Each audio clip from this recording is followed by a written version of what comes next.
अस्सलामुअलैकुम रहमतुल्लाहि व बरकातुहू। जी, उम्मीद करता हूँ कि आप सब खैरियत से होंगे। लास्ट टाइम हमने जो लेक्चर पढ़ा था वो था थ्री किंगडम क्लासिफिकेशन सिस्टम। तरतीब के हिसाब से अगर देखा जाए तो अब हमारा जो लेक्चर है वो फाइव किंगडम क्लासिफिकेशन सिस्टम होना चाहिए था, लेकिन उसकी वीडियो मैं पहले ही अपलोड कर चुका हूँ अपने चैनल पे। तो मैं उसका लिंक डिस्क्रिप्शन में दे दूँगा, आप पहले वो देखेंगे फिर बाद में ये देख लीजिएगा। तो जो मेरे चैनल पर नए हैं वो सब्सक्राइब कर लें। वक्त को ज़ाया किए बगैर ही बढ़ते हैं अपने लेक्चर की तरफ। Binomial nomenclature. बाइनोमियल नोमेनक्लेचर के मतलब सबसे पहले हम बात करते हैं कि ये है क्या। इसकी सबसे पहले हम तारीफ़ की बात करेंगे। तो तारीफ़ की अगर बात करें तो ये एक ऐसा तरीक़ाकार है, ये एक ऐसा मेथड है जिसके तहत जानदारों को साइंसी नाम दिए जाते हैं। यानी कि this is a method to giving the scientific names to organisms. इसके बाद बाइनोमियल नोमेनक्लेचर की बात करें तो ये जो बाइनोमियल है इसके नाम से ज़ाहिर हो रहा है कि ये कैसा मेथड होगा, क्योंकि जो लफ्ज़ बाई है इसका मतलब होता है दो, टू। और जो नोमियल है ये नेमिंग से रिलेटेड है, यानी कि नाम देने से मुतल्लिक है, कोई भी इसकी सेंस में लिया जा सकता है।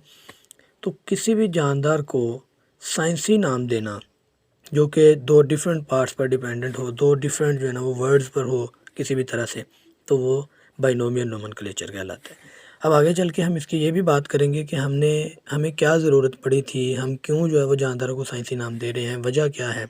लेकिन उससे पहले हम ये बात कर लें कि इसको सबसे पहले स्वीडन के रहने वाले एक बायोलॉजिस्ट जिसका नाम था कार्लस लीनियस, उसने सबसे पहले इसको बयान किया था। इसने ही ये सबसे पहले जो है वो मेथड को पेश किया था।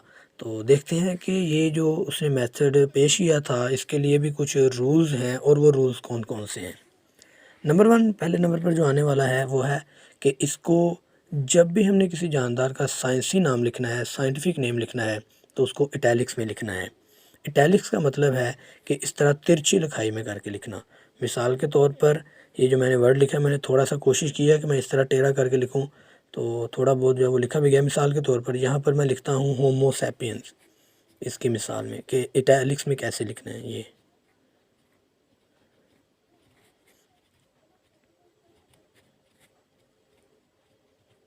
ये जो है ना होमो सैपियंस मैंने लिखा कि होमो सैपियन जो है ना असल में ये साइंटिफिक नेम है ह्यूमंस का, इंसानों का।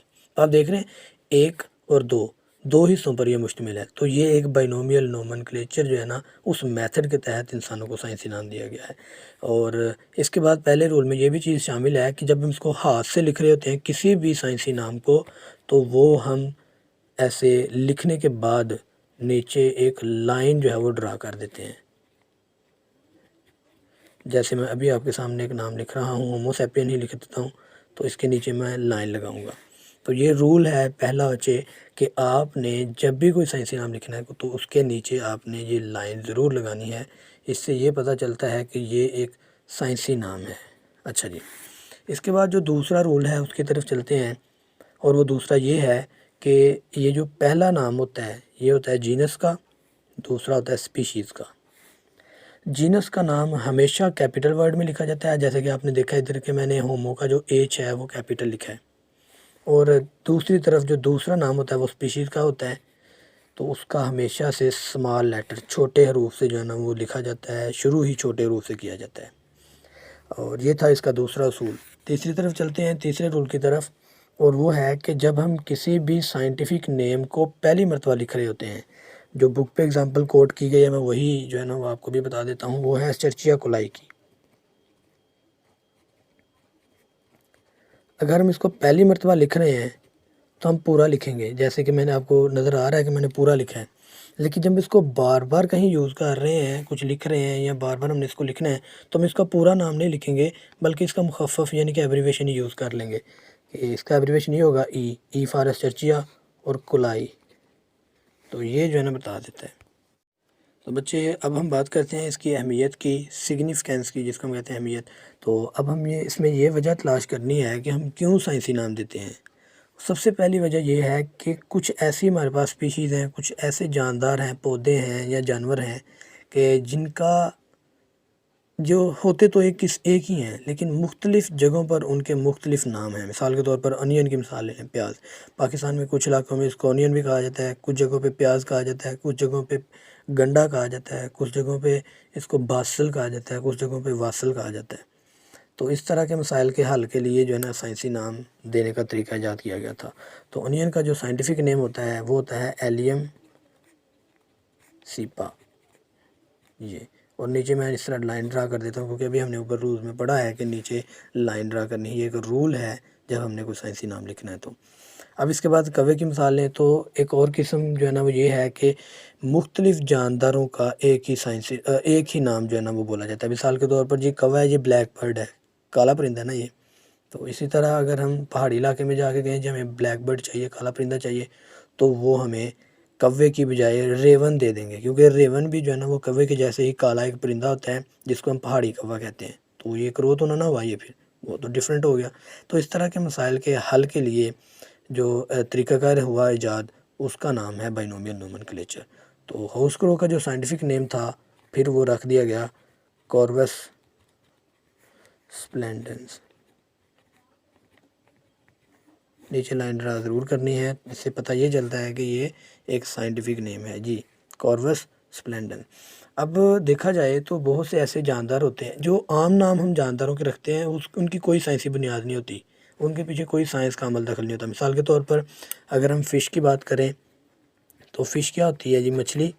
मछली की तारीफ़ अगर करेंगे तो मछली जो है ना उसको कहते हैं कि जिसके अंदर गिल्स होते हैं, फिन्स होते हैं, ठीक है, लंग्स वगैरह जो है ना वो नहीं प्रेजेंट होते। तो इसी तरह से अगर बात की जाए तो जो जेली फ़िश है, क्रे फ़िश है, सिल्वर फ़िश हैं, तो और स्टार फ़िश है, ये तो मछली की तारीफ़ पे पूरा नहीं उतर रही, क्योंकि मछली तो उनको कहते हैं ना जिनके अंदर फिन्स हैं, गिल्स हैं, इस तरह के स्केल्स वगैरह होते हैं बॉडी पे, इस तरह की चीज़ें।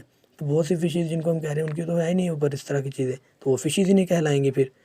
तो हम उनको फ़िश नहीं कहते हैं, तो हम उनकी पहचान किस तरह करेंगे, उनको नाम लेके कैसे पुकारेंगे, उनको फ़िश की बजाय कोई और नाम, तो वो हम साइंटिफिक नेम लेके पुकार सकते हैं। अब हम मिसालें देखते हैं इनकी। मिसाल के तौर पर जी ओनियन का जो साइंटिफिक नेम है प्याज का, एलियम सीपा है। दूसरी तरफ स्टार फिश, सी स्टार का एस्ट्रियास रुबन्स है। दूसरी तरफ हाउस क्रो जिसको हम कौवा कहते हैं, उसका साइंटिफिक नेम हो जाएगा कर्वस स्प्लेंडस। आपने देखा होगा, इधर नोट किया है कि मैंने साइंटिफिक नेम का जो पहला हर्फ है वो बड़ा लिखा है, कैपिटल लिखा है, उसके बाद जो है वो स्मॉल लेटर में लिख दिया है। उसकी भी वजह मैंने आपको बता दी है कि इसलिए है क्योंकि जो पहला होता है वो जीनस का होता है और दूसरा जो होता है वो स्पीशीज़ का होता है। आई होप आपको समझ आई होगी। अगर किसी किस्म का कोई क्वेश्चन है, कोई कन्फ्यूजन है, तो आप कमेंट सेक्शन में पूछ सकते हैं। किसी भी जानदार का साइंटिफिक नेम अगर पूछना चाहते हैं तो इंशाल्लाह आपको ज़रूर बताया जाएगा। आप कमेंट सेक्शन में वो पूछ सकते हैं। अगले लेक्चर तक जो है ना वो इजाज़त दें, मिलेंगे फिर इंशाल्लाह नेक्स्ट लेक्चर में। तब तक के लिए अपना बहुत सा ख्याल रखिएगा। अल्लाह हाफिज़।